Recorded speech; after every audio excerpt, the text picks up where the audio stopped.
very much to be here and to give me an library to have the opportunity to be a last time here after 21 years of SQL. So, yeah, I enjoy that. I'm super glad to find a good reason to be here. Because I'm not teaching these days, I'm just here in SQL.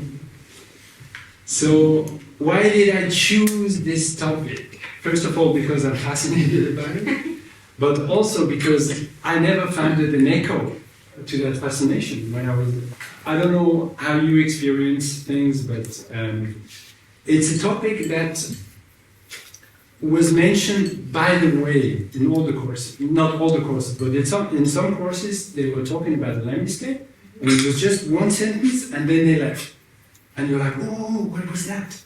And when you went there and wanted to ask questions, you always get the same one or two answers, and then that was it. Then the teachers had to make up the PowerPoint or go to break or whatever.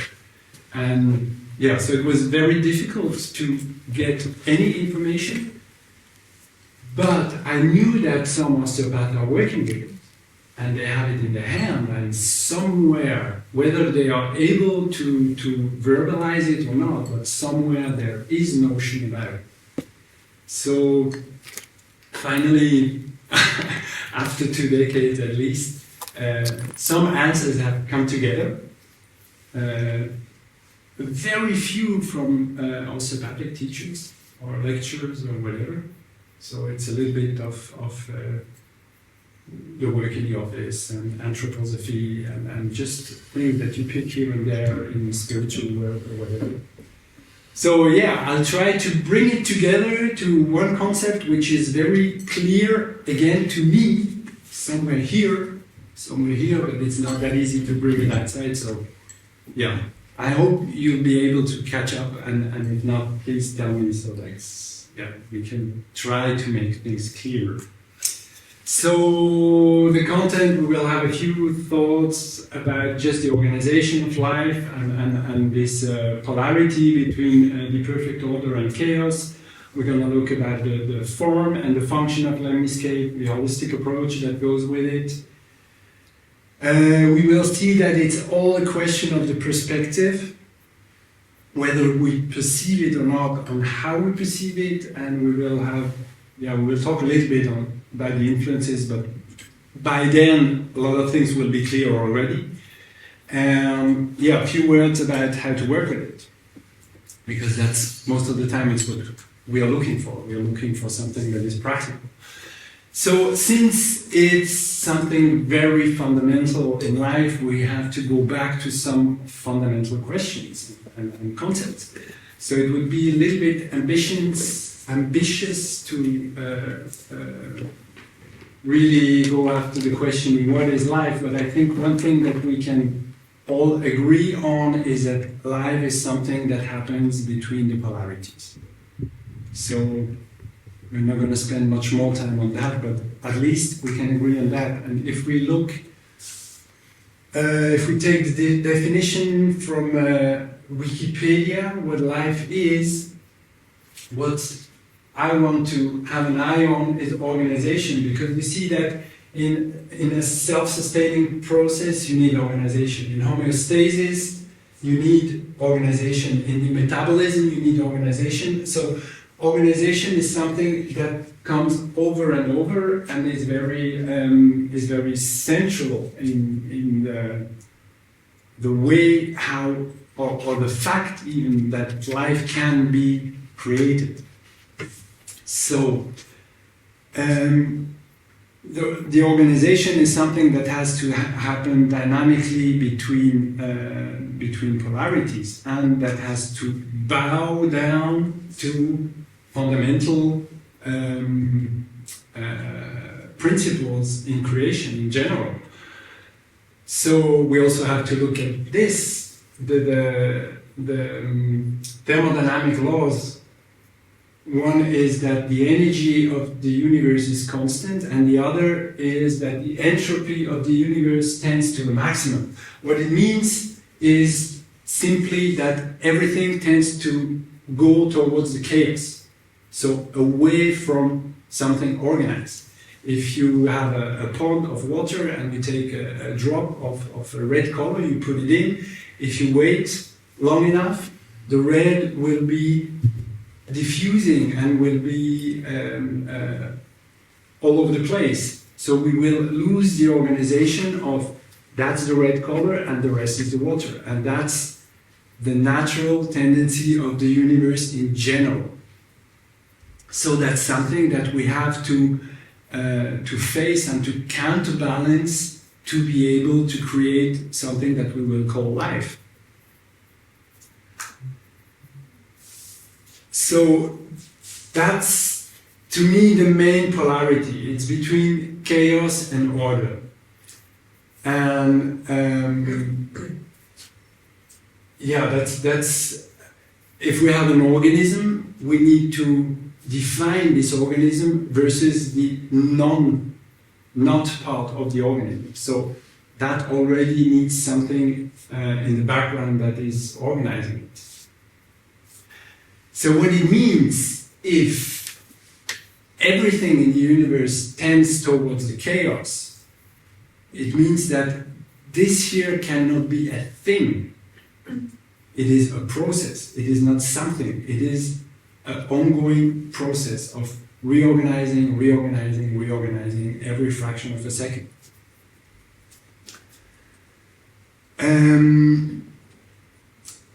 So we have this aspect of, we have a perfect aim. I didn't understand what you mean. Sorry for being late. I didn't understand what you mean with the chaos is where matter wants to go, because for me matter is also quite structured. It is structured, but if you wait long enough, it will fall apart. The stone is going to take a little bit longer. But this piece of matter, for example, if I leave, it's going to become compass. Yeah. It's going to be more and more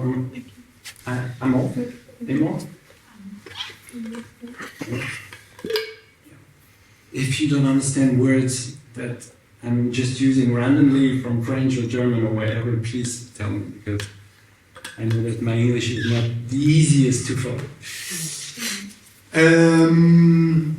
Yeah, so what? Just stand up, just for a little experiment. It's gonna be short and really. I want you to close your eyes and to be perfectly still as possible until you reach a state of complete stillness within you. And if you try to do so, you will realize that you're not able to do that, right? You're constantly wobbling around something. So there is nothing like a perfect static or perfect architecture. Or at least it's not something that you can achieve. You're always dancing around that. So you can sit down again. It's just to make you understand this principle. We are always looking for perfection, we're always looking for harmony, but it's a state that is dead. Perfect harmony is dead. And the chaos is dead also. So, because you cannot sustain life in a completely chaotic environment. So, what life is finally is somewhere in between. We have this ultimate state of perfection, and here we have total chaos, and life happens somewhere around this, but excluding the line in the middle, because it's something that we will never reach. But this dance around here, that's what we call life. Constantly seeking for perfection, but never getting there. And yeah, I'm not good at reading and talking at the same time, so I'm not able to read my own sheets while I'm talking, so I lose track. But however, what is funny about that is it's fundamentally true for everything. It's even true down to the atomic level. Because if you look at atoms or molecules, actually molecules, they are already molecules because something is not satisfied in the atom, right? That's the reason to get into a complex that we call molecule. But if you take atom like noble gases, for example, they are absolutely at ease. They are super happy because everything is okay. They have a perfect load with a perfect amount of electrons in the shell as compared to the core. Everything is okay. And it's gases like freon and neon and so on. They do not participate in any life process at all. So the atoms that participate life processes are atoms that are never completely satisfied.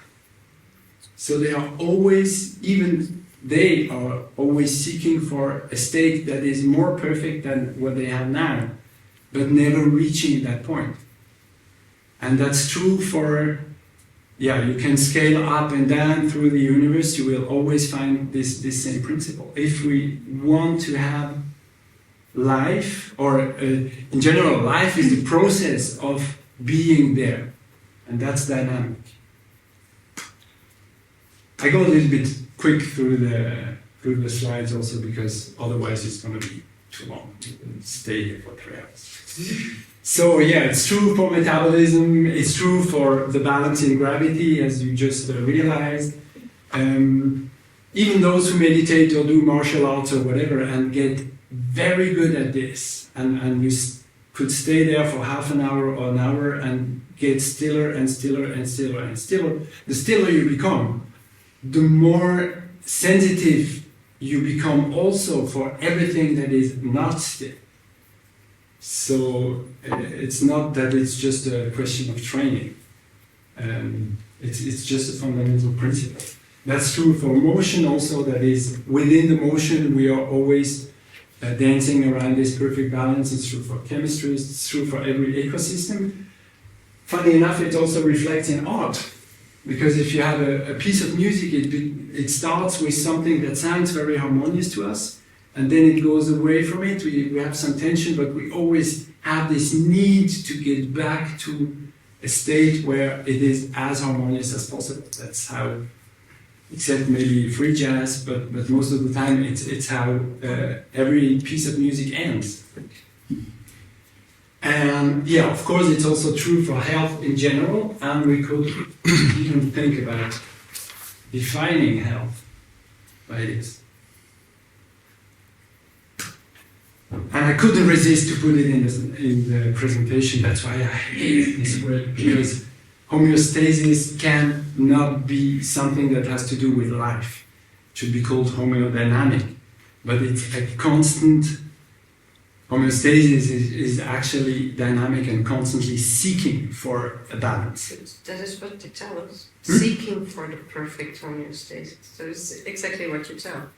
We never reach the perfect homeostasis. We just try to get as good as possible to it. Exactly. Yeah. Would we reach it? Then we will be dead. Exactly. And that's also on the spiritual path. That's sometimes something that people look for in realization, but once you got there, It's finished. The rest. End of the story. So we find this principle of organizing like a blueprint or a system or whatever. We find this in oh no, the slide is about something else. It's about sorry. It's just different names that have been given to this state of perfection by different philosophers and traditions. So you can call it God or Vuci or the first cause, singular substance, implicate order in physics. So this just means there is an ultimate state, but this ultimate state is always beyond life. Can we call the oneness? The Yeah, oneness. yeah, the The oneness. oneness. But as soon as you are in the oneness, you cannot have polarities. No. So you can not have anything happening between the polarities, which is that what we call life. That's also a nice definition by a guy which is not that famous, underlying unity that holds everything together and gives rise to everything. So it's as well source, it's mainly a source, basically. So, and these polarities between the state of perfection and what happens with it, we find it in many different concepts also, like a creator and creation, but you can go through whichever tradition you want, you will find something like this. Just to make sure you're not confused, it doesn't mean that, for example, morphogenetic fields are at the level of creator. That's clearly a part of the creation, but it's anyway something that is higher than the manifestation in the creation, and that is organizing it. So one concept, for example, that might speak to many of you is the concept of the physical body, etheric body, astral body, and causal body. The kosha concept in Ayurvedic tradition or Vedic tradition is very similar to that. It also means that here we don't find any lesions, because that's the state of perfection. But there is also no or not much life. So the deeper down we get, the more we will find these struggling aspects that will live life. So you will find more lesions in the physical body and in the etheric body than in the astral. Yet the astral body already has its stories and it is already more in a dynamic state and has more specific characteristics than the causal body. And same is for the koshas, for example. It's very I don't need to go into that. So, but the question is now, where is the bond between one and the other? And two other terms that we could add there are mind and matter. Mind, if we really think about not the ongoing ratio, thinking about things, but mind in a spiritual sense. Mind in the sense of let's say, the subtle aspect of myself, the spirit. So you might have heard already about somebody having mind or talking about mind and matter within a trinity. Still is proposing a trinity between mind, matter, and motion. Isn't that cool? So motion is for still the thing that really connects. It's like the interface between one and the other. And we'll see that it manifests a lot in these shapes. So basically, what's important to understand so far is that we need polarities to have something that is living, but life itself happens mainly between the polarities. That's where we have a dynamic state of exchange. So before we go further into that, we just look a little bit at the shape of the lemniscate itself. So that's just to make sure there is no confusion. If you Google Lemniscate, or if you talk with it or about it with just any person, that's what, by definition, a Lemniscate is. There are three different ones. They are very mathematical, and they are perfect in their shape. But when we talk about the Lemniscate, usually we use that word in very more leisure manner, so completely different. And what we're talking about actually, most of the time as osteopath, most of the time looks more like this Möbius band. So I don't know if you already have seen that, but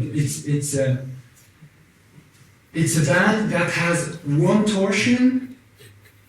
The funny thing is that you have only one side. If you follow this side on the inside, and you go on here you're on the outside, you're on the outside. Yeah, but it's not that easy to see it in that picture. Yeah, actually, you can play a little bit with that. I've made one, so you can trace it and follow, and you will see that it has only one side, because you have to go twice around to get at the same point.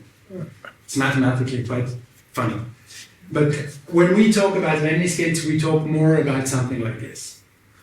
And very often you see lemniscate drawn like a figure of 8, right? So that's what we usually see. But it can also manifest in another shape. Because if you look at this, that's a figure of 8, right? But if I hold it like this, and now I turn it, you still see an 8? You have no crossing point, right? But if you look at it like this, you have a crossing point. So it can be a figure of 8, but it can also be something like this.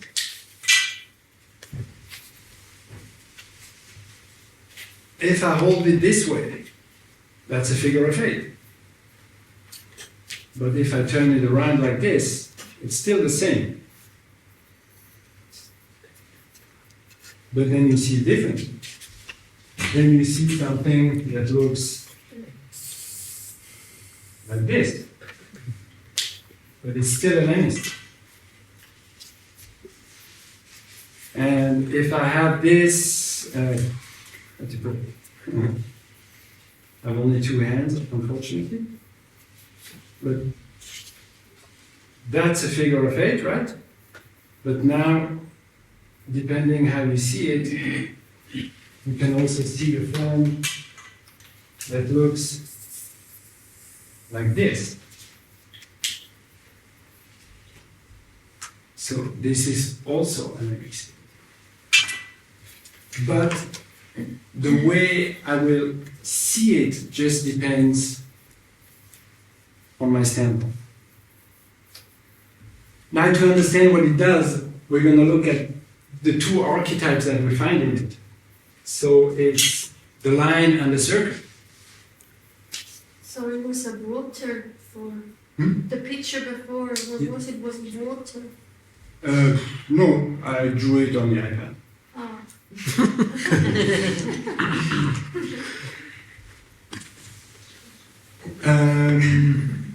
Yeah, so if we talk a little bit about the function, what does a line do?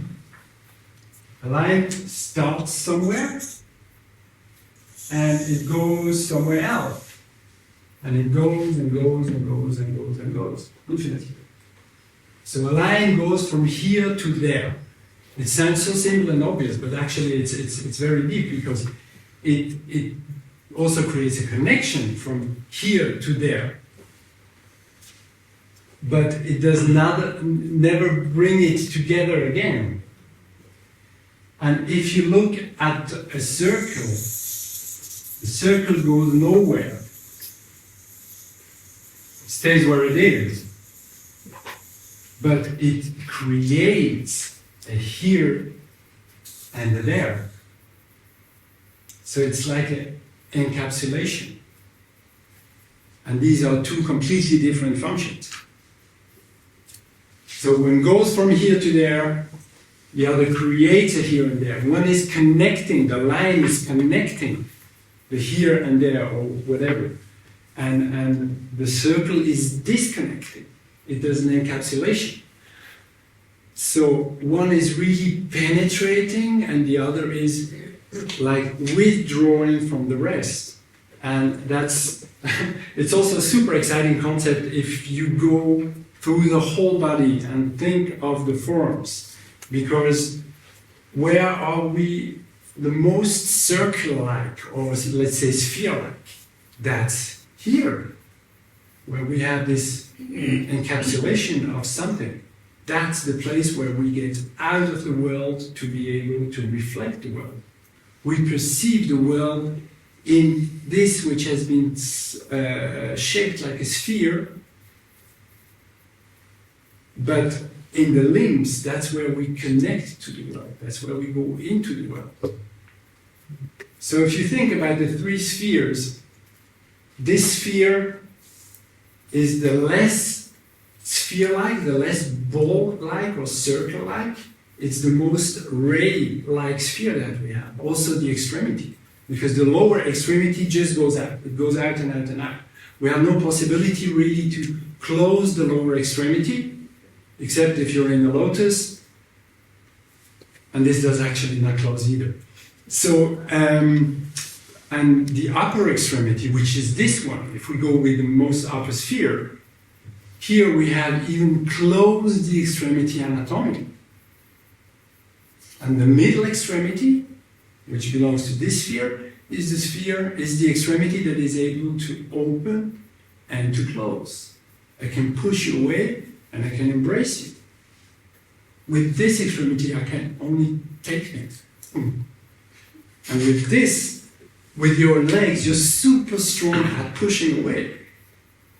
Try to pull a weight and push a weight. You can push way more.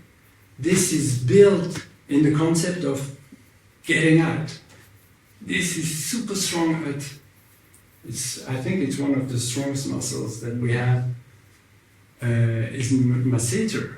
This is super strong at pulling. And here, I can choose.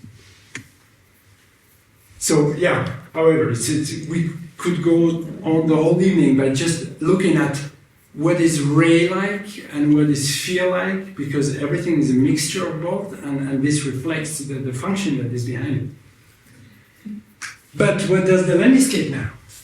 It does both. It does somehow create a heat. So make a clear distinction between within and without, yet it does connect one and the other. So it does both. And that's why the Lemniscate is built of circle and line and circle and line. Or it reflects in that shape. So one example also to make you understand what the basic function of it is, as opposed to just a circle.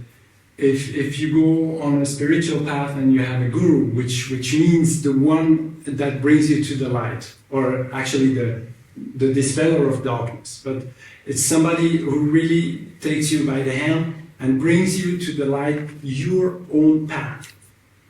So it's all about you, it's not about him. Even though this term has been quite abused in the West, but a real guru, there it's all about you and the help he can give you. If you have a false guru, which is very strong, you might be the weaker one, and he does an initiation process. What, for those who are clairvoyants, what you can see energetically is that he creates a circle in the initiation to bring you. What will happen with that? We're talking now about occultism, right? Occult, not a guru, but an occult person. This, of course, he will eat you away. He will take you in, and you're only going to serve his purpose. But if you look at a real guru in the initiation process, what he does energetically is to create a bond that has this shape. so that you can stay completely independent on your own, yet nourish your evolution from his knowledge and from him, but don't stay who they are by themselves, even though they will create a very strong bond in the initiation process. So the very first beginning of that, if we're in a circle, if you might know that the circle is in many traditions, it's just the symbol for the very beginning, for example, the Wuchi, which is before Tao, before this yin and yang circle in Genesis, according to Taoism. Wuchi is just a circle. And that's actually the perfect shape, and it's so perfect that nothing happens there. So if something shall happen, the very first impulse is either you have a decrease of pressure in the middle, or an increase here, or however you want to call it, whether it's in the matter or in the energetic field. But the very first thing that happens is, for every creational process, to get first into an oval, or if we talk about three-dimensional space, an ellipsoid. And the ellipsoid is actually the form that you will find in the center of a galaxy. It's in the yoga tradition. All these lingas, sometimes they are, people talk about phallus and things, but actually the linga is just an ellipsoid, and it's the very first form of everything in the creation. The galaxy has an ellipsoid in it. If you go to embryology, it's the very first impulse is in an ellipsoid shape. You find it over and over.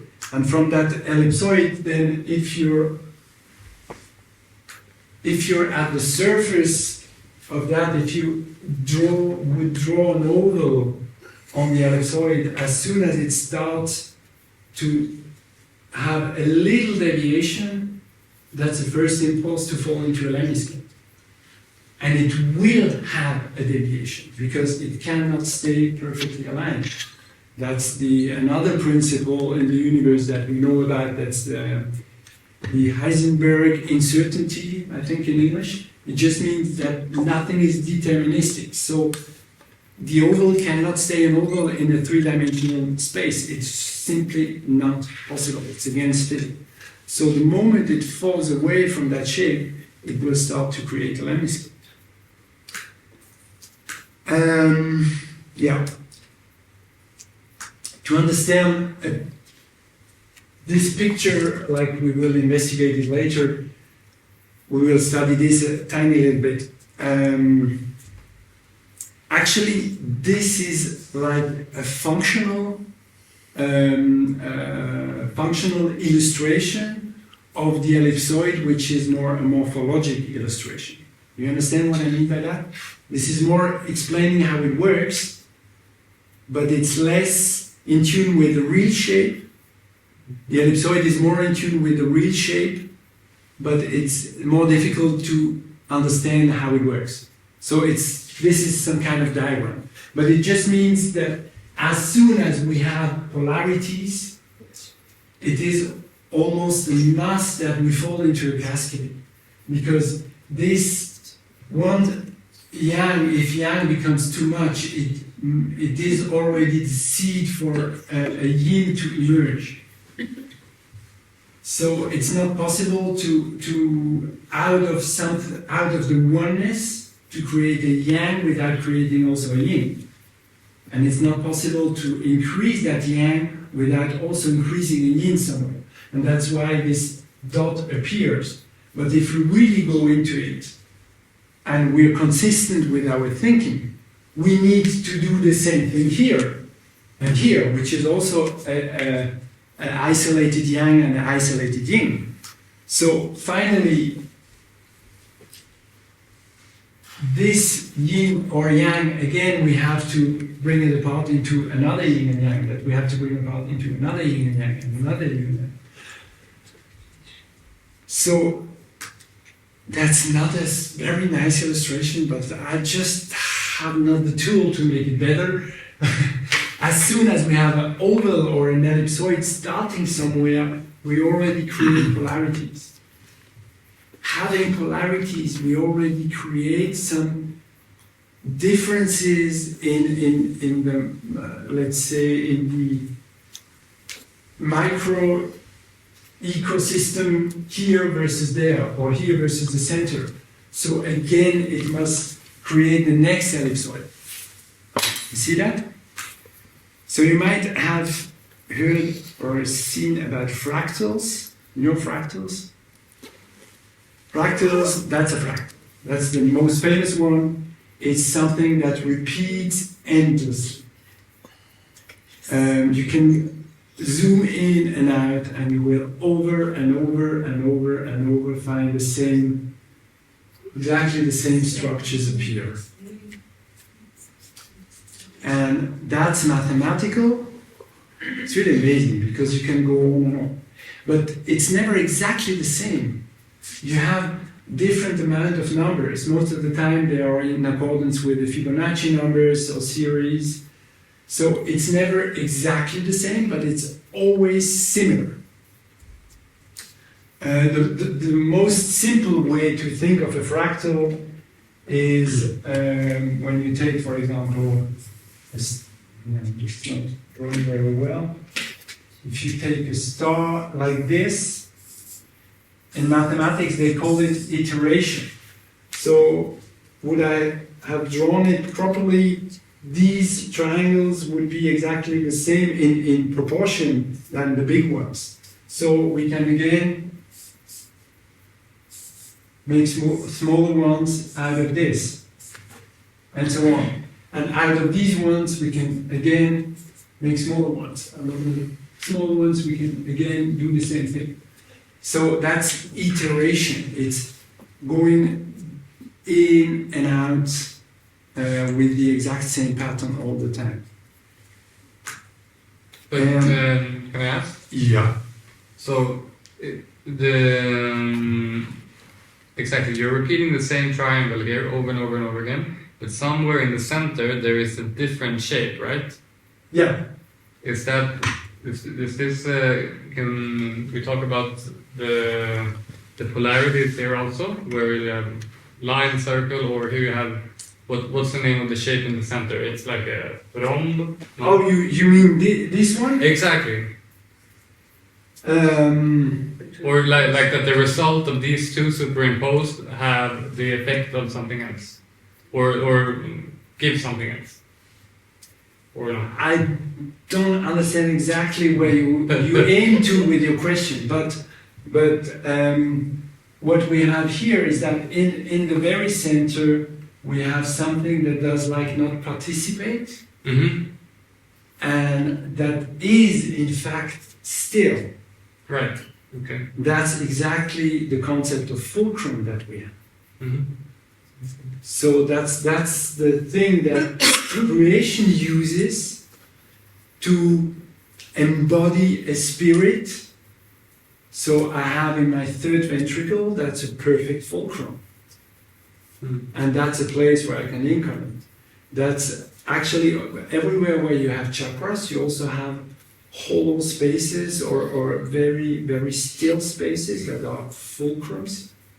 And that's the most important places for us to be in touch between our spiritual being and the physical being. But it's also something that we use therapeutically. Because if I look to you through a tube, and now the tube is doing this, I'm not able really to see you, right? And that's what happens if my body is all over the place. Then it's very difficult to me to be connected with my true being. This light is like not able to pass through. So what we do in osteopathy is that we realign this. We bring all these points of stillnesses one on top of the other, and that's why you can have sometimes very strong reactions in the life of people or in spiritual, psychological, mental behavior. When you work with the body, it's because they might be more in tune with themselves. I recently had a lady with depression, really strong depression, and unfortunately it didn't hold, but for whatever reason. But she was on the bench and she had no connection to herself. She didn't feel her body as a dancer, and she was completely down. And I was working a little bit, and I did OA, and within a fraction of a second, she was completely changed. She was super happy. She was like, you know, her eyes were alive. She felt super well. She felt her body again. So that's really, yeah. It's actually amazing tools that we have in hand. Back to the fractals. If you change the fractal before, there is actually a mathematical formula in the background, and iteration means that from this formula you take the result and you put it into the formula again, and then it gives you the next iteration. Then you take this result, you put it into the formula again. So you put it in again and again and again and again. But you can also change slightly the formula, and then you have changing shapes. And I'm not sure if this is really made this way. I don't know what is the mathematics behind this picture, but this is the only picture that I could find that I'm allowed to use in terms of copyright. And I find it so amazing because it looks really like something that is work. But iteration is something that we find over and over in every natural process. So we find it in plants, we find it in waves, we find it in crystals, like ice crystals, but also in other crystals. We find it in snow, you find it in clouds. So every appearance in nature, the lightning, even here, even in the cosmos, so it's the same story. You can zoom in, zoom out. You will find the same principles all over in the universe of fractalization. And you find it down to the atoms and down to the molecules. So everything in the creation works as fractals. That's what I wanted to show you with that cascade. So, just need to see where we're heading to. Yeah. Okay, so what's important is this notion of the fact that in reality there are no isolated poles. So in a spiritual sense, the number 2 does not exist. Because the moment I get out of the oneness and I create a second, I also create a third. 2 does not exist. Because we always, either we have one and the other and the pair, or we have one and the other and the space in between. And what we gonna come to over and over with the Lemniscate is that as a manifestation, it might be common sense to most of you that we come out of the oneness. So if I come out of the oneness and I am something specific, there must be a negative imprint of whatever I left behind, because I'm still part of the oneness. So I didn't get it. What do you mean by negative imprint? Yeah. The opposite. If there is oneness and suddenly Christian appears, there must be somewhere oneness minus Christian. Why? Because don't we skip that? Yeah, simply because you cannot erase the oneness. You cannot erase the ultimate, the supreme. You cannot lose something in the universe just because something else appears. That goes also together with the first thermodynamic law. That's very much in physics, but You can look at it also in a spiritual way. However, you cannot make something appear out of nothing. So if something appears, it's always out of the whole. But then you have all the rest somewhere. So that creates the balance.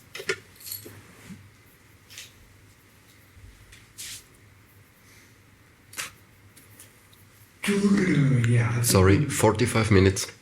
Already. Thank you. Yes. I'm trying to keep it short. I see that quite a few of you are struggling with the eyes or the head falling down after this long day. So I really appreciate that you still have the energy to be here. So this, after lunch.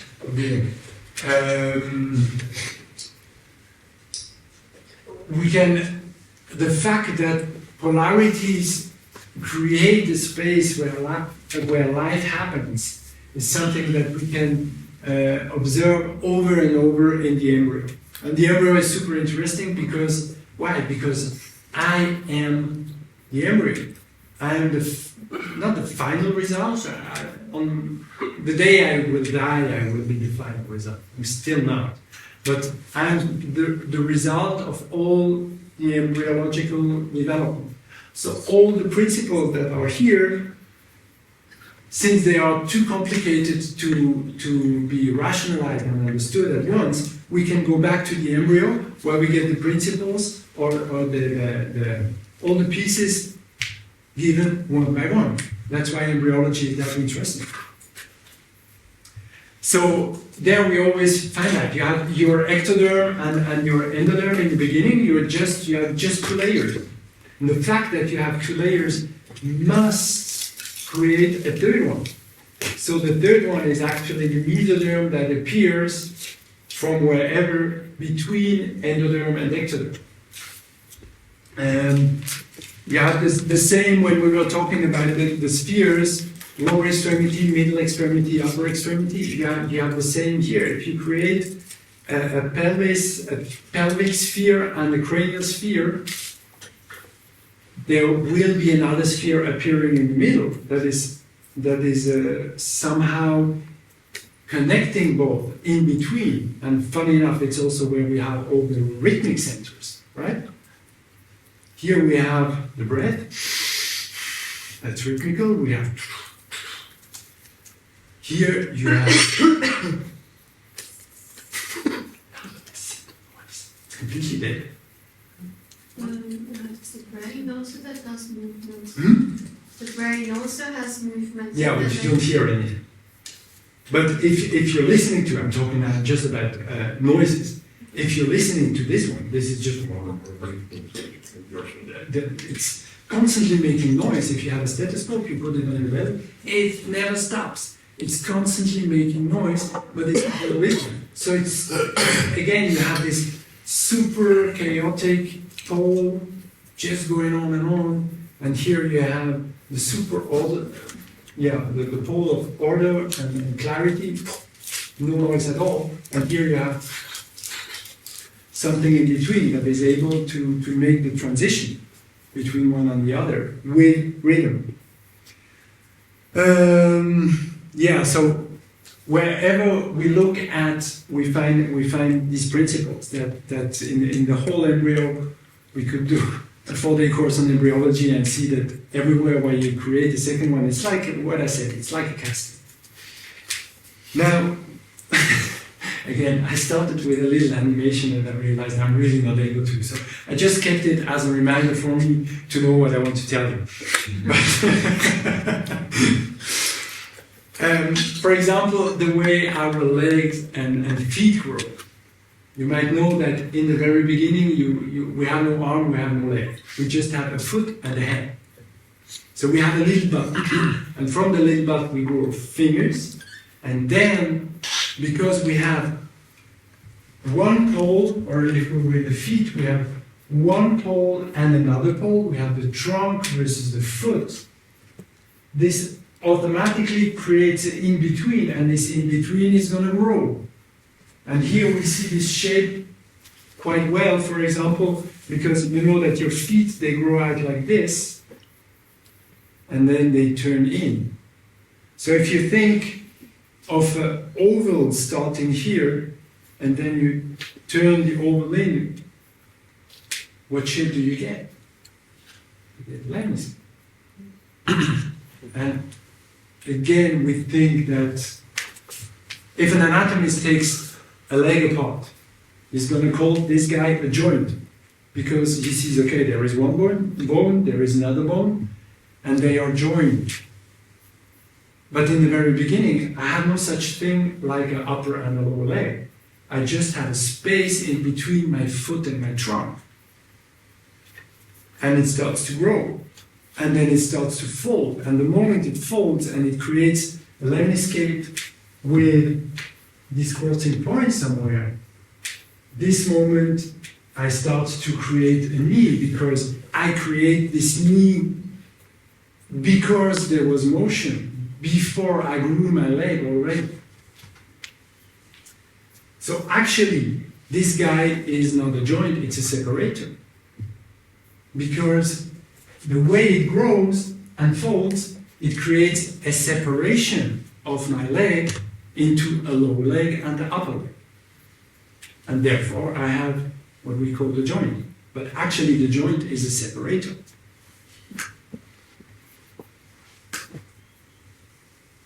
Yeah. And that's where we have motion. So again, this just symbolizes that that's where life happens. Where we make a distinction between one and the other. And that's where we have this pattern of the lemniscate going over and over again.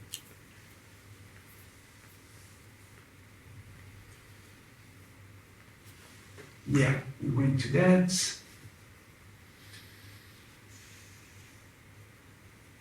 So would you say we're also one of the Fibonacci things, you know, that have this kind of order? Yeah. You find it over and over and over and over. But not for two. So, the aim of that, or no, how can I formulate it that it's correct? Actually the aim. Have you ever thought about how is it possible that just with a single thought I'm able to move this piece of earth, this piece of matter, as precisely as I do it? How can you move your finger? If I ask you how do you move your finger or your arm, how do you do that? You just do it. You just wish, or you give the order, or whatever. It's a thought. Okay, you can explain it with nerves, blah, blah, blah, but what is behind? So there must be a deep interconnection, a real deep interconnection between spirit and this piece of matter, so that I can control it with such a precision. Because I cannot do the same thing with this one. Just doesn't work. And actually we know it quite well, because if you think about movies where you have ghosts, what can ghosts do? Ghosts. They move maybe the air, and then they can shut the door, or they can play maybe with the electronics, the lights, or the TV, or whatever, but they have no possibility, maybe in the most modern I don't know. But actually, instinctively we understand that they have no possibility to have really a direct and clear impact on matter. So how do you do that? That a spiritual being can be so tightly sewed into this piece of matter here? And one way is this constant iteration of things. Because then you get an incredible, let's call it surface of interaction. That was one of the first questions of this Mandelbrot, who did this very first fractal that we started. His question was, how long is the coast of Great Britain? So if I ask you how long is this star, the more iteration I put in, the longer it gets, right? So the coast of Great Britain is exactly the same. If you look roughly, it has this and that length. But if you go more precise, you're going to have more curves. So it's going to get longer. But then you can look even more precise, and the coast is going to get longer. So if you want to have infinite precision, you will have an infinite coastline, yet for a finite surface. And that's why this concept of fractals is used over and over in living matter especially. It's to increase the acting surface. You know that, for example, in the lung you have a surface as big as a football field for interaction with the air because of this iteration, because of this fractal-like pattern. So, if you would want to, yeah, let's go. Sorry, can I ask? So iteration deepens the intimacy of the connection. Yeah. It deepens the connection. Yeah, and so let's say in the example of the coast, let's say you start firstly with the map. You have kilometers and miles, and then you go closer. You have then you can draw it around the stones. Then you go even closer. You can draw it around the smaller stones. Yada yada yada, which will sort of make it an infinite experience. Yeah. And then if we want to apply this to our experience, would it be like, so now I'm like the coast. Now I'm looking at the map. It's like broad strokes. But then if I go like even finer, this is now becoming more and more. There's more and more like information. And if you go even smaller or like more details, like here is the infinity, because there is no end to like the subtleties of this experience. Yeah. Yeah. Okay. Yeah. Actually, in nature, of course, there is an end because it doesn't go to infinite, but you can go very far. Yeah. Don't go to.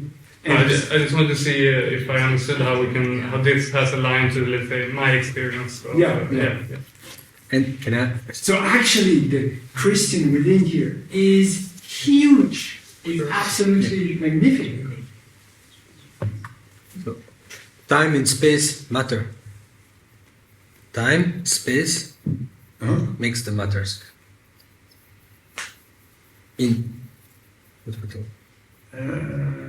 That's not what I said. Yeah. I was not talking about time. No. There's no time for that. I think it's complicated enough. Okay, let's go. I just want to show you. Oh, I need some electricity. I just want to go on showing you some examples that we all know about this iteration. So you know the roots. We have big stems or big branches in the root, but we also have then smaller ones and smaller ones and smaller ones. And of course we have the same in the crown of a tree. And as I said, we also have other trees that have very similar shape. What could that be? It's a lung. A piece of the lung. But actually it does exactly the same. Here again we have, in the sense of the evolution, the Lemniscate that inverted something. Because if you go to the tree, a tree has not much inside. A tree is not that much living in the tree. The tree is mainly living at the tree, energetic. But what it does a bond between the earth and the sky. So here again, it goes up into the sky and it has this iteration with branches and even more smaller branches and smaller branches to have a huge surface of exchange with the sky. And it does exactly the same in the roots. and then it creates a leaf there to have this connection. But what it mainly does is to create a bond between the earth and the sky. And funny enough, that's exactly the spaces or the places where you also have most life appearing. You have way more life in the jungle than in the desert, because we have a lot of connection between earth and the skies. And the lung does exactly the same, actually. It's this connection of the leaves to the sky, just that we have inverted it and brought it in. But it has exactly the same function and a very similar shape. And we did the same with our roots. The roots go in and have the same very intimate connection to the ground. And since we started to be mobile at one point, you know that your root chakra is the lowest one, right? But the legs, they belong to Svadhisthana, to the second one. So it doesn't help me if I'm just a trunk, and now I want to become a mobile animal. It doesn't help me to grow feet if I still have the roots planted into the soil. So what we needed to do is to take it out, take a little bit of the soil, also bring it in, and now we walk around with our own piece of earth here. That's why we always have to refresh this earth and bring some new earth in, right? Actually, when we eat something, we just take a piece of earth, put it in, get rid of the rest. And here again, it's all about organization. I take a banana. This has been organized as a banana from a banana tree, but now that I take this piece of earth and recycle it my way, I'm going to make a Christian out of it within a few hours. No banana left, only Christian. So I'm reorganizing this matter. And as I said, the moment I'm not here anymore to organize that, bacteria will come and say, hey, cool, nice piece of matter, I'm going to organize it as a bacteria, or as a worm, or whatever. And then it starts to fall apart, because I'm not anymore organizing this piece as Christian, because Christian is gone. So, yeah. So actually all these structures, a root does connect the tree to the earth, but it also defines the tree versus the earth. So it says that's still tree and this is not tree. And that's the same for every structures you can go through, including structures within a structure. So capillaries that clearly define, okay, that's bloodstream, and they connect the bloodstream with the rest of the body, but they also say, but you are not bloodstream, bloodstream is here. So it's always this connecting aspect. Good. Alright.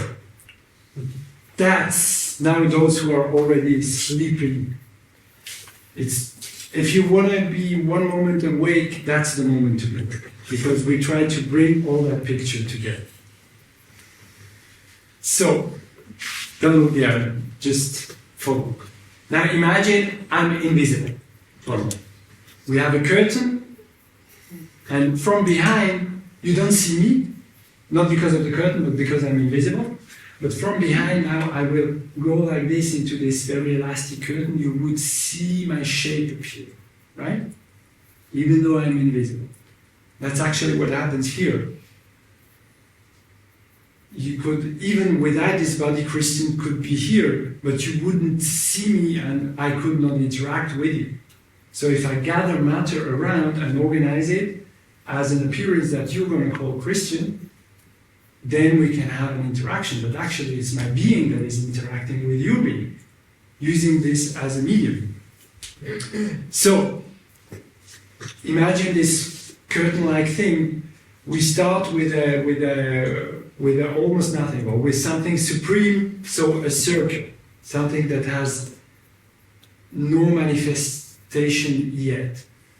So if you imagine I'm behind and I'm like giving the first impulse that will bring that into an ellipsoid, and creating these different, let's say, microsystems within it, because an ellipsoid is not the same here and here and here, automatically other ellipsoids will start to get out of it. And the first ones already will start to turn into a lemniscate. And then the next ones, which have already created the next ellipsoid, will start to turn into a lemniscate, having created another which starts to turn into a lemniscate, and so on and so on. That is actually a resume of the whole embryology, how it happens. You have an invisible form that starts to manifest and brings this one cell, which is perfectly round and is like the same all over, starts to change and be shaped, and it's shaped like an origami from within, with this cascade of happenings. And that's going to shape the whole form. So if you have this picture in mind, actually it's a resume of creation, it's a resume of embryology, it's a resume of life per se, and it's also a resume of osteopathy. Because what we do then is, if we see that at some place something got out of order, because these motions, they will go on for a lifetime, and that's what it has generated the form, but it will also regenerate the form every fraction of a second. So that's why what we work with is so intimately connected to regeneration, because let's say something has got out of the shape. What we do is we use this ongoing force, we just put our hands somewhere, help it a little bit into a form, and as soon as it has its own, it's self-sustained, we let it go, and it's going to heal by itself. Find it, fix it, heal it. And that's actually also a very fun moment in your osteopathic evolution, the day that you realize, okay, I know I've put the mechanisms back in place, I know they work, so I know this person is going to heal. And they stand up from your table, possibly feeling still exactly the same, but you know exactly in 3 days you'll be fine. Just because you've seen that. You've seen, okay, the mechanisms, they are well now. They are exactly in place like they should.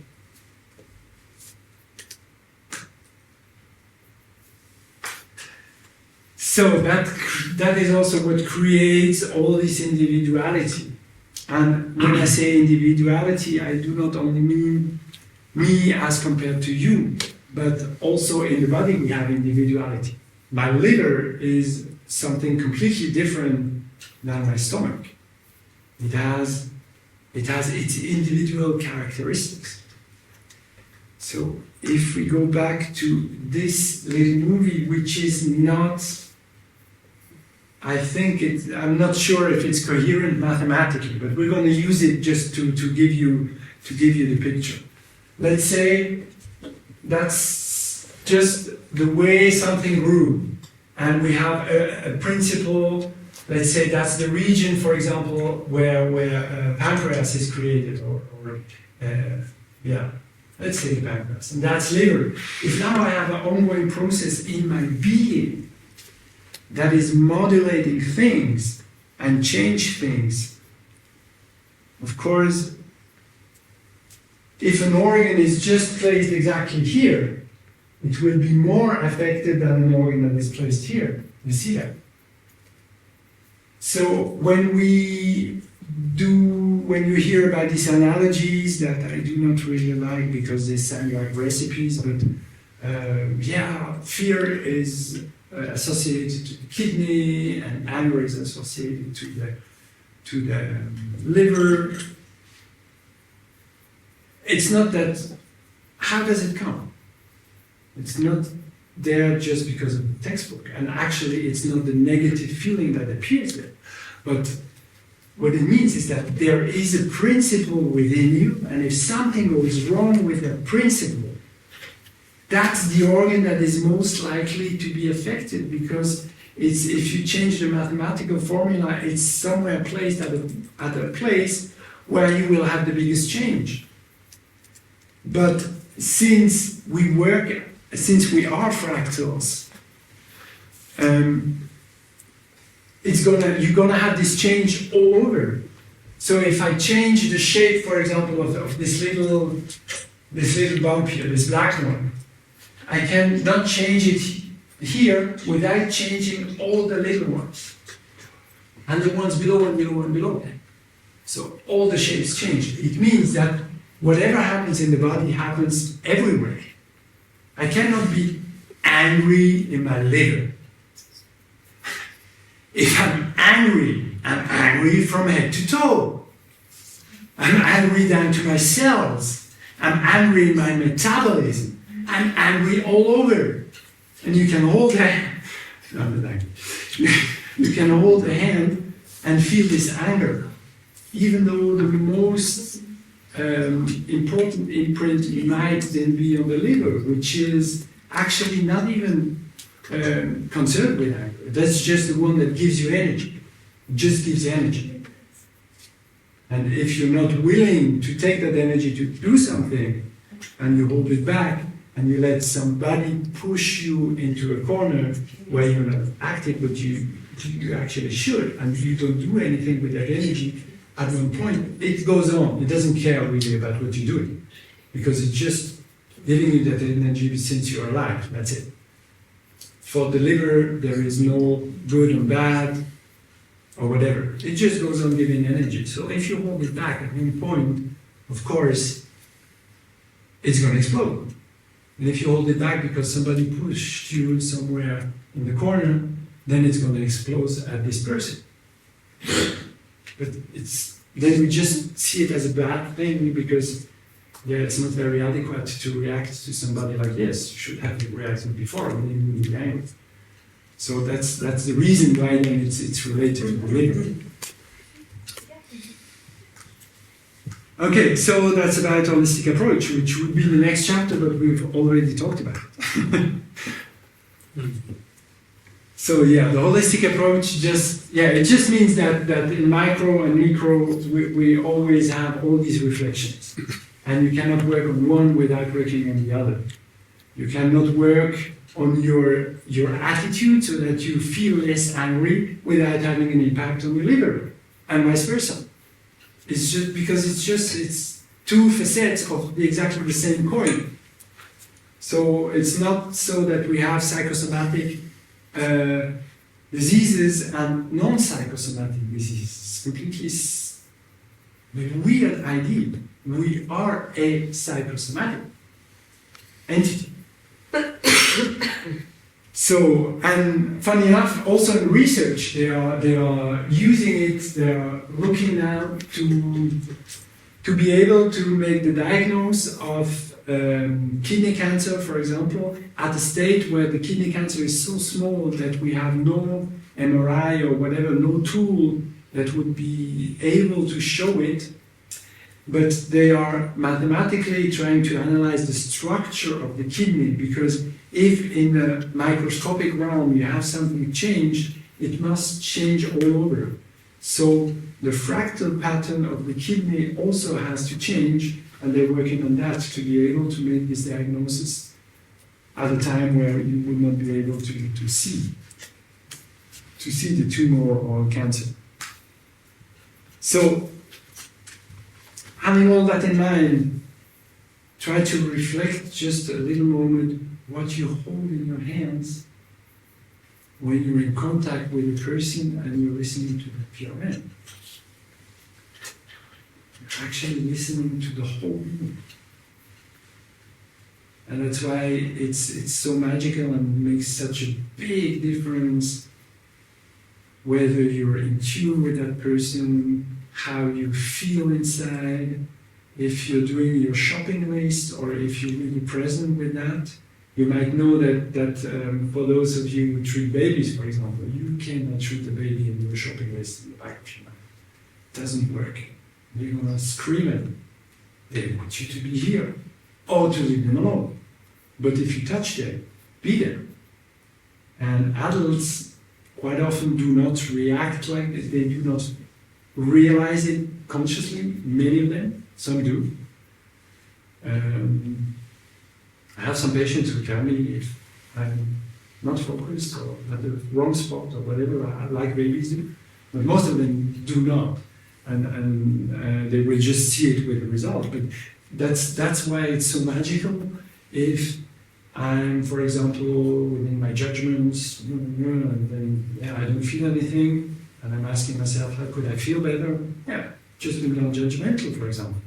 Oh, okay, suddenly this expresses hugely. And I thought, I'm just a student, that's why I'm not able to feel the PRM. No, you're not able to feel it because the PRM is withdrawing from your hands because of your inner attitude.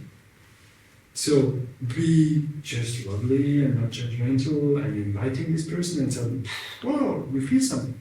Even though you just started your osteopathic training. And the reason why this is so magical and so magical, it's reacting so sensitively to what we are in the inside. It's because you cannot take anything apart. It's all the same. 75 minutes. Already, meaning I have, let's say, 15 minutes left. You have to speed up. I keep the speed, and honestly, if you're tired, we have a breakout. If you cannot stand it anymore, just leave and catch up the rest. I try to speed up, but I cannot speed up too much. Since now, if we talk about Lemniscate, it's very important to realize that it's a question of the perspective.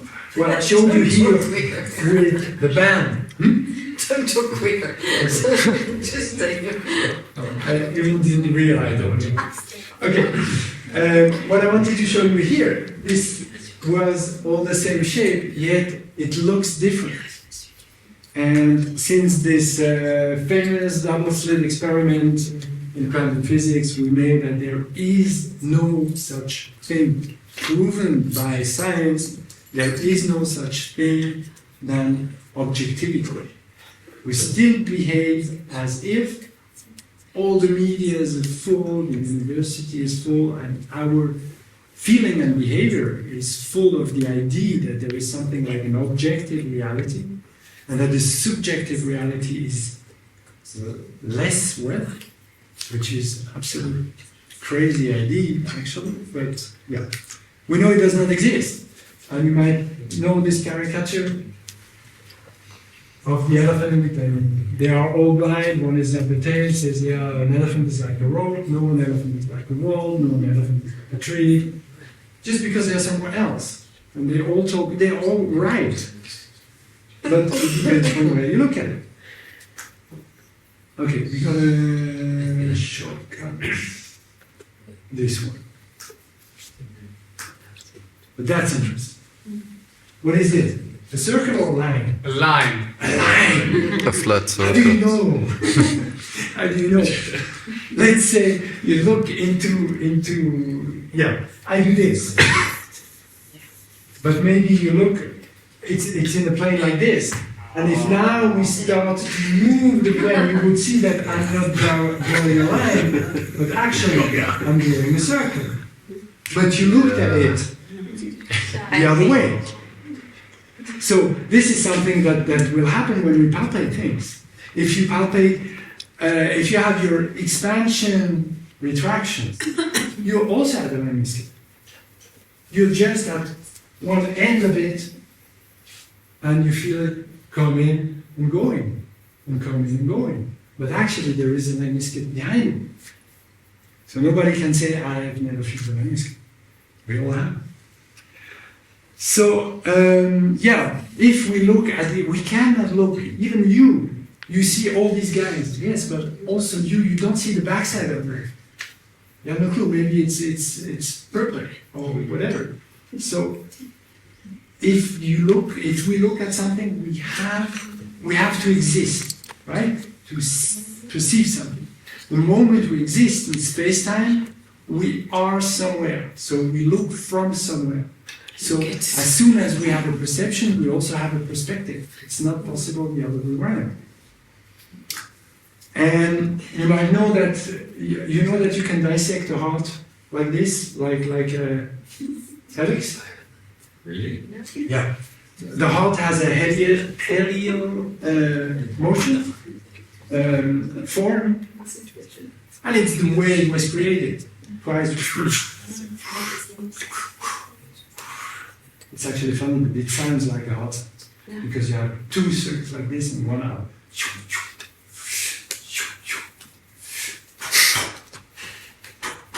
However,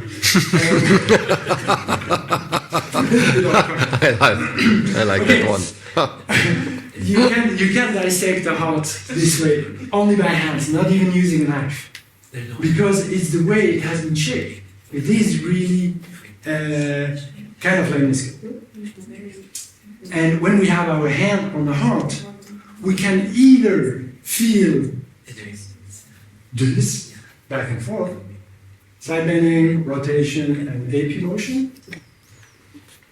But we can also step back and like be in a little bit of another perspective within us, and then we feel like a delay. Side bending, rotation, AP. Side bending, rotation, AP. Side bending, rotation, AP. Side bending, rotation, AP. And then we're in a lemniscate motion. And we can follow that.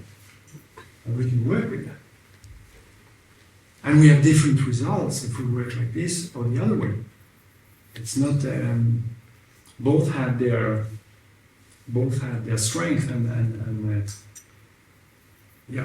good reason to be used.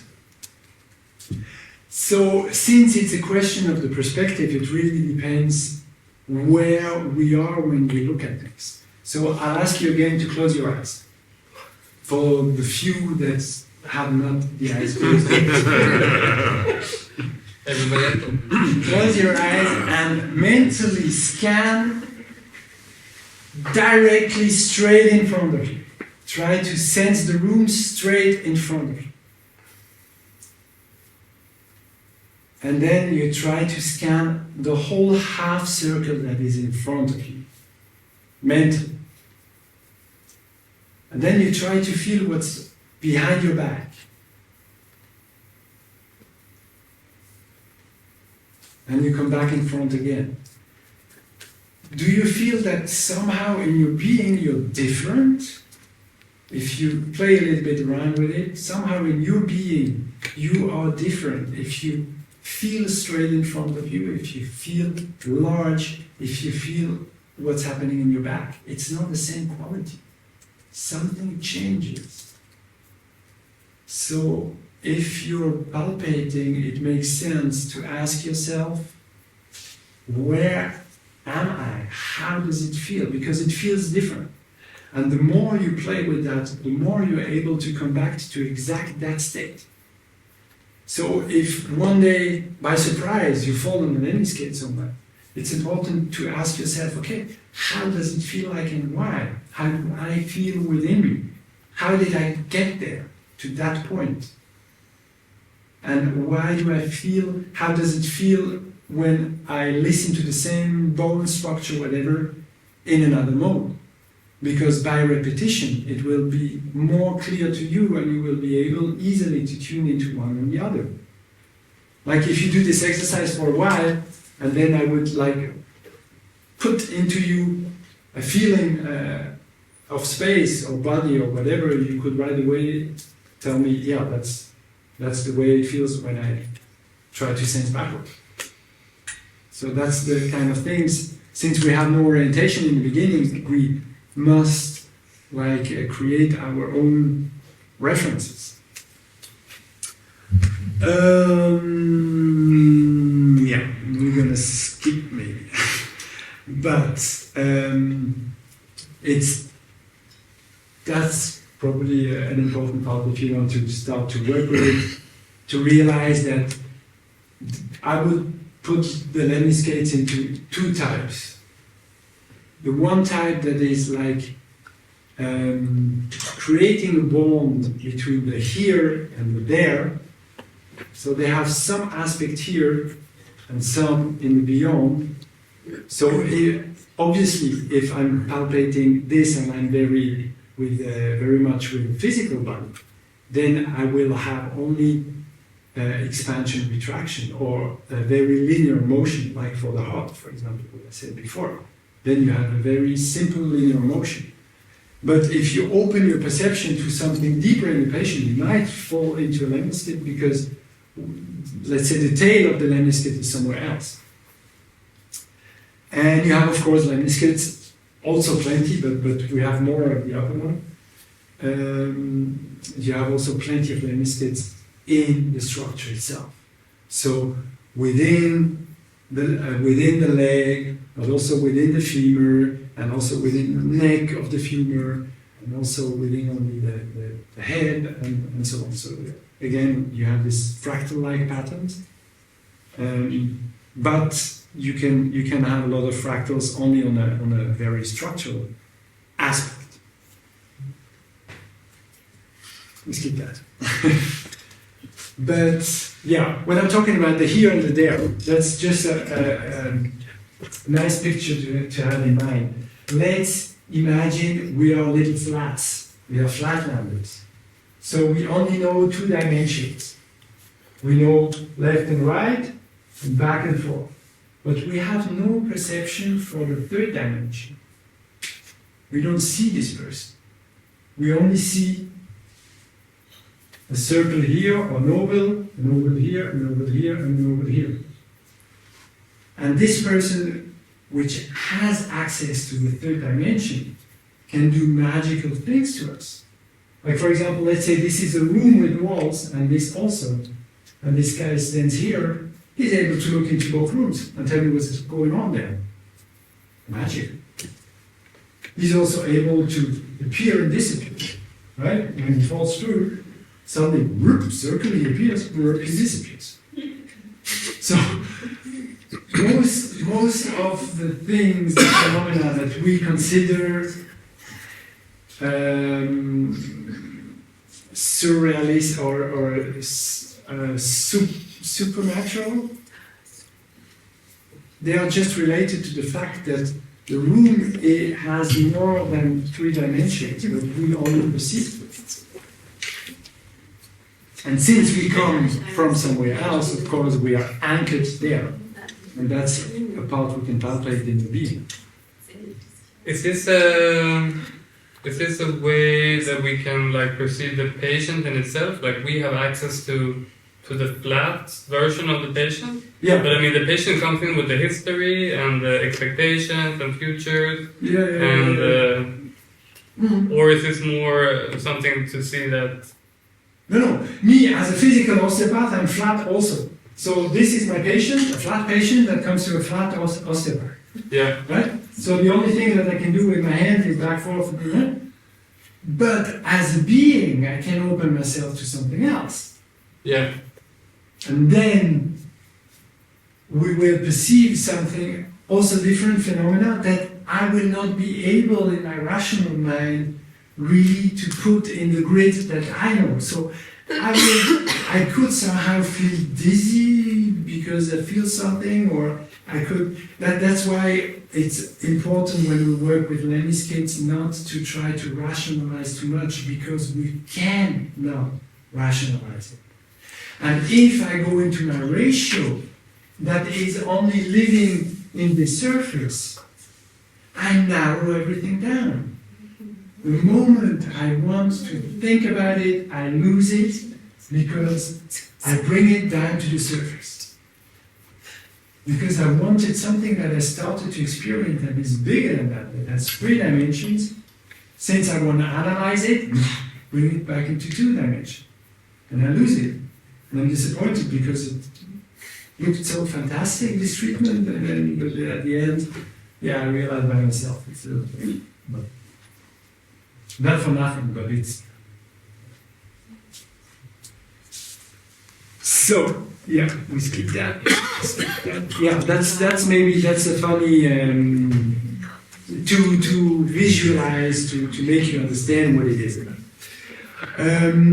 If you do, that's just an experience from pranayama, which are energetical exercises out of yoga that go with the breathing. It's not a breathing exercise because it doesn't use my lung, it uses my energetic body.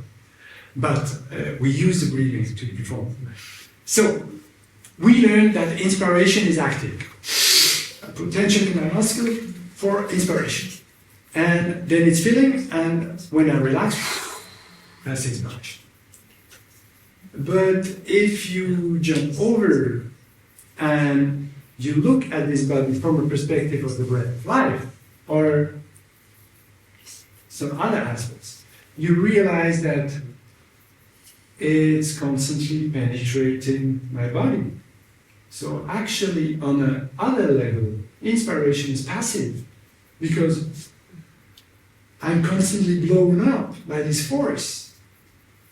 And at one point it starts to be too much, I cannot stand it, or I could not stand keeping a bond between the physical and what I truly are. If I would go on with that high energy, I have to withdraw from it and lower the energy to stay physical. So I push it out. That's active withdrawing from life that is penetrating. So, on one level, it's exactly the reverse than what we've learned. And when you do some pranayamas, one is, you might know it, is Nadi Shodhana, when you just work with the two nadis that you have.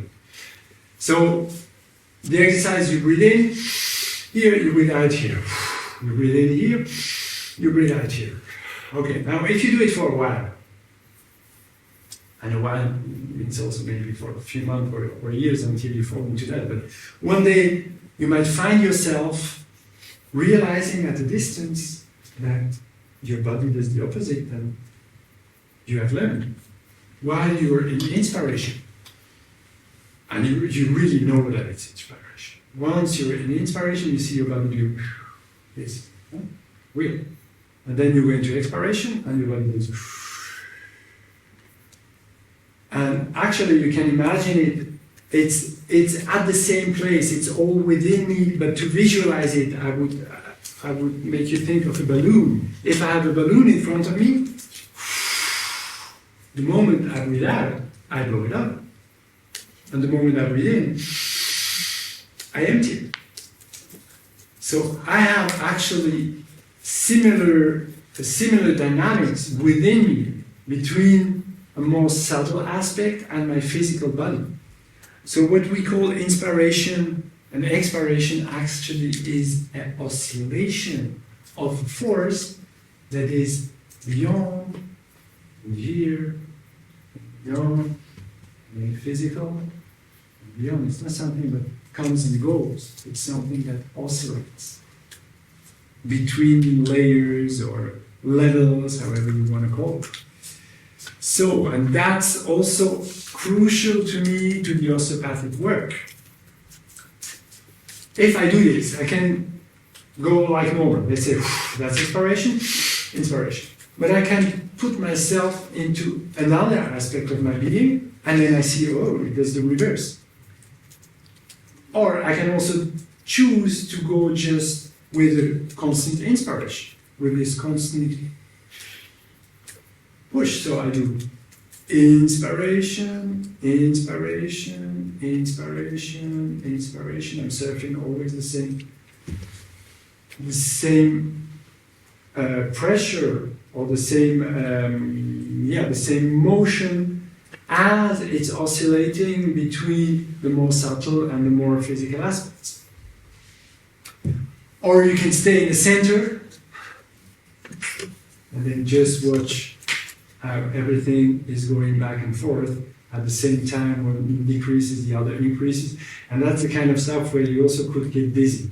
And that's the kind of stuff that can happen in osteopathy or in your treatment if you start to have too much within your hands and you get a little bit dizzy, or you get taken somewhere Because the important thing, why I said that's an important notion for our work, the most important thing that we have to do is to be a fulcrum. So we have to be stable. That's why this exercise of feeling back and forth, it should teach us to know, we don't need to know where we are, but we need to recognize the place we are and stay there. So I don't need to know, oh, I'm on the morphogenetic field or the fluids or whatever. Who cares? But I need to know, oh, I'm exactly here. That's how it feels. And that's where I will stay till the end of the process. Even though a lot of interesting things could happen all around. But I won't go there and, wow, that's cool, motion there, oh, I'm writing there, oh, I'm writing.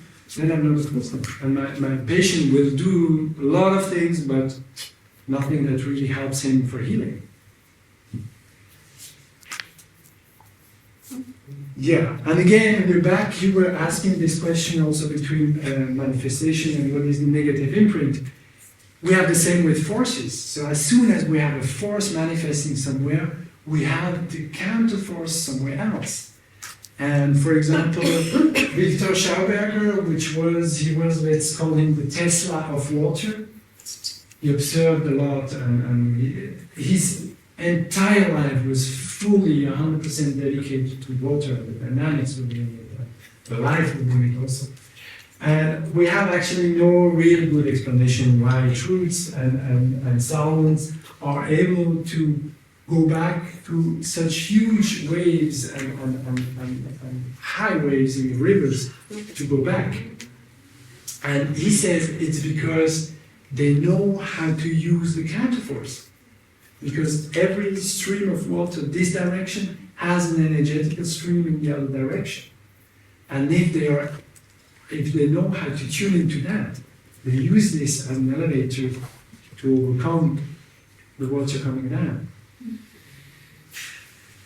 And yeah, I shall hurry up. So that's another example of Kogi Indians, super interesting people that are in Colombia, and they go to regenerate their rivers because they are up in the mountains, but they realize that their rivers start to be polluted by the people around that they have never met. They've never come out of the mountains, but they know a lot just by meditation. They go through the whole world, so they know all that stuff, but they never had contact. Now they start to come down because they want to heal the root source of the river at the delta. So they know that at the exit where it goes into the ocean, they have to make rituals and things to heal the river up to the source where they live. Yeah, we say that. PRM is just an oscillation in between different realms.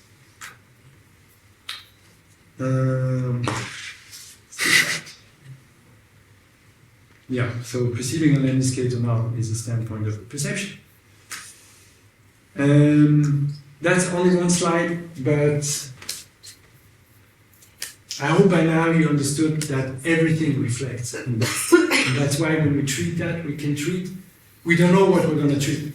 And very often we are surprised by the results. But we treat the whole being. And there is a guy that I want to mention just because his work is so fascinating to me. It's completely different than what we do, yet it uses the same thing. He's a neurologist, so using a lot of technical tools, like a normal neurologist would do, but what he also does is palpating the lemniscates in the body of his patients. That's somehow the core of his work, and he's working a lot with plants and things, and that's his treasure trove, we call it, where you have all the plants, and he puts the plants into the hand of the patient to have it in resonance, and chooses the medication he will give to the patient in accordance to the reaction of the lemniscates. So he goes to a lot of lemniscates in the organs, of course, a lot in the brain, since he is a neurologist. And those who are the worst or that he considers the problem, he takes them as a testing spot, and then he looks which plant has the best influence on the lemniscate. He sees it right away. So it's another way to work on it than the mechanical way we do. So how to work with it? Finally, I love this statement of Oscar Wilde: women are made to be loved, not to be understood. And exactly the same thing applies to Lemniscates. Now, I hope you understood why. But the tools that you have is you don't need to know something about it, because you already know. Your sense of beauty is a way deeper understanding of nature than your rational mind will ever get. Could somebody tell me all the Fibonacci series and geometrics and stuff like this in these pictures? No. Maybe you have an idea, but maybe you have no clue. But you just know how beautiful it is, as opposed to other pictures. If we recognize something as being beautiful, even though we're in another age, so we would prefer maybe other paintings, I don't know, but the beauty of it that is geometrical, and that's also called sacral geometry, but it's something that we recognize instinctively. So same is true for sounds. One is just a noise, the other is a symphony, but when we hear it, we recognize it right away. So, first of all, your sense of beauty and harmony is way more important than everything you could know about things, to work with it. The second is that your body knows a lot. When you were in kindergarten, you know how to get rid of this complex situation. Years before, if ever, you understood the linear principle in physics. At the age you're not even able to understand what physics means as a topic. You knew exactly what to do, because your body knew. That's knowledge that was here already. I was astonished as a child how I was able to do that, because I realized, that's super clever. Something is actually shouldn't move, and I bring it into motion, but I couldn't explain it exactly to me, how it works. But my body knew. So use that. Your body knows. So that's the tool you have. Your sense of beauty and harmony, the fact that your body knows. You just need to take your rational mind, put it on a chair, invite it to come along, to follow, but not to guide. Just to follow and be amazed about what's happening, but not trying to catch up, not trying to hold anything, because then you bring it back to this very linear dimension. Why smiling and being happy? Why enjoying? Why would that help? It's way more profound than you think.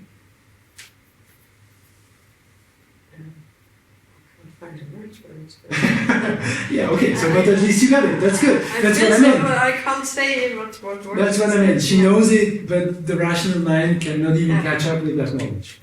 Yeah.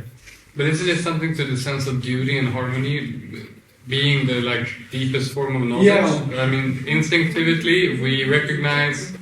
As soon as I smile, I'm happy. I enjoy. I'm in touch with something bigger within. Yeah. I was just mentioning the koshas. These layers, like energetic body, physical body, etheric body, and so on. The highest in the Vedic tradition is called Anandamaya kosha.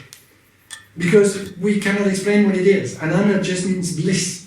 We cannot explain what it is. We have no clue. But we know when we get in touch with that, we just feel blissful. So you can also do it the other way around. Feel blissful, and you know that you're more in contact with something deeper. And the other thing is to see the beauty in your patient, because that's something different. If you can be, if you're blissful, you're there already, but you can be, let's say, very happy, but still very much with you, still a little bit judgmental. And the fact that you think you're a therapist very often is already judgmental. Because what happens is that there is a therapeutic entity. And yes, I am the fulcrum. I am giving it a hold so that it can heal. But let's say I would dance with a lady and I just throw her around and she's flying and da da da. You wouldn't say, wow, this guy is super good. Did you see how he's dancing? No. You would say, look how they are dancing. Even though I'm the more stable and she's flying around. So when we treat, it's actually the same thing. And it can happen that you're almost ashamed to write a bill because you think you got more out of the treatment, or at least as much as the person that was hit there. But so that's the other aspect. Find something beautiful in that person so that you feel as a therapeutic entity and connect to what you've already connected to within you by smiling, being happy and enjoying. 1 hour 45. Yeah, that's why we're finished. That's why we're finished. I've said that already. What do you say? Don't follow too much? Don't follow too much. Be focused and don't Yeah, follow too already much. did. What do you mean? I already said it. Oh. It's too late. No, it's what I was explaining with the pranayama. If you go around, you don't need to know I'm in the liquid of the fascia XY. You just need to know, oh, that's where I am, that's where I want to stay. Yeah. And if you see nice things going around, and it's very tempting. But your job for now, it's not to go around and look for it, except to do an exercise with your fellow, but for therapeutic purposes, you stay there. And that's what it is. So, we're done.